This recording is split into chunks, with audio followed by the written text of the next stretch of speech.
In this video, I want to show you the concepts that you've just learned about, so interpreted versus compiled programming languages, in real world.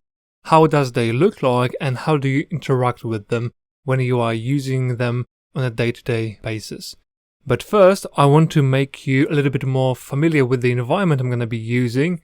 So first of all, I need to show you what I'm going to be using to interact with all those programs. And that is the terminal in case of a MacBook or a command line. So you're going to see this black window quite a bit in this course because I'm going to be using it to interact with different software as we go along.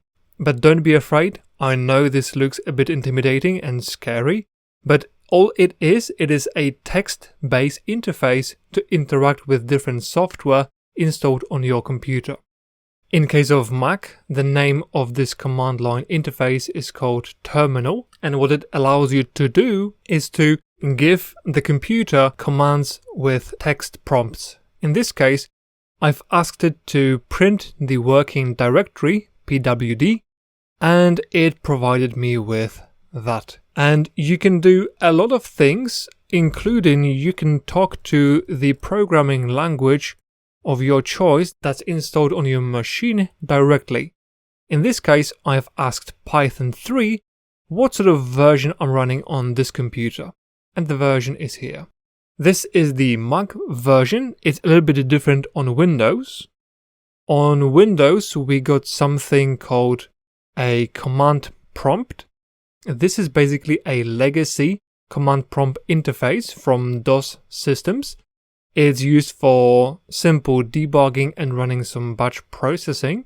The more modern version of command line interface on Windows is called PowerShell, which is much more alike the terminal on a MacBook. It shares some of the commands, they are interchangeable between the platforms, and it allows you to do some advanced tasks by using this text-based interface. So now that you are more familiar with the tool I'm going to be using to talk to different software on my computer, let's jump into the presentation of compiled versus interpreted programming language. I'm here in my code editor, and on the left we've got a file explorer where I can see the folder structure inside of the interpreted v compiled directory. And we've got two folders, one for a Java source code and second for Python source code. Python is an interpreted programming language, and Java, for the purposes of this presentation, is going to be our compiled programming language. So let's start with the former. Here I've got the source code for my elaborate program. It will print the statement "Hi Mom" into my command line prompt. So let me bring that up. To run this program, all I need to do is to tell Python 3 to run this file, though I need to do it in the right folder. First of all, Python 3 and hello.py. And here we are.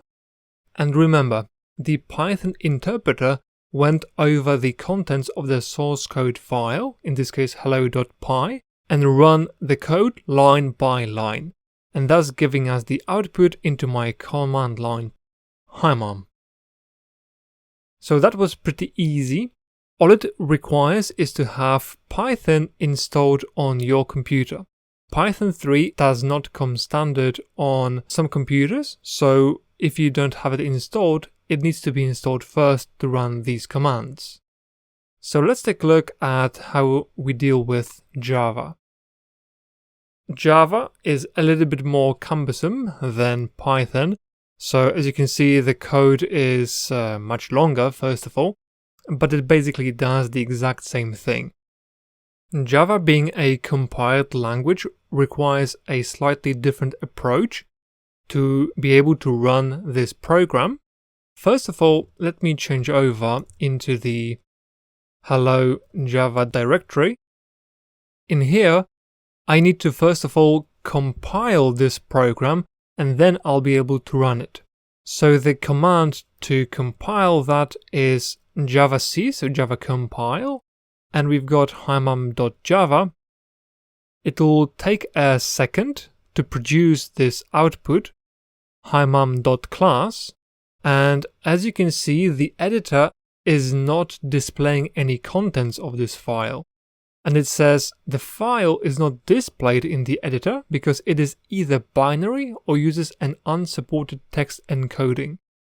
And the first thing is the case. This is a binary file, so those zeros and ones that the computer will understand and will provide us with an output of this program. So how do we run a binary file like this? Well, we need to have appropriate software installed. In this case, I can go Java, himam, and there we are. The exact same output we received from the Python program. But this time we had to make 2 steps to achieve the same goal. We had to compile the program and then we had to run it.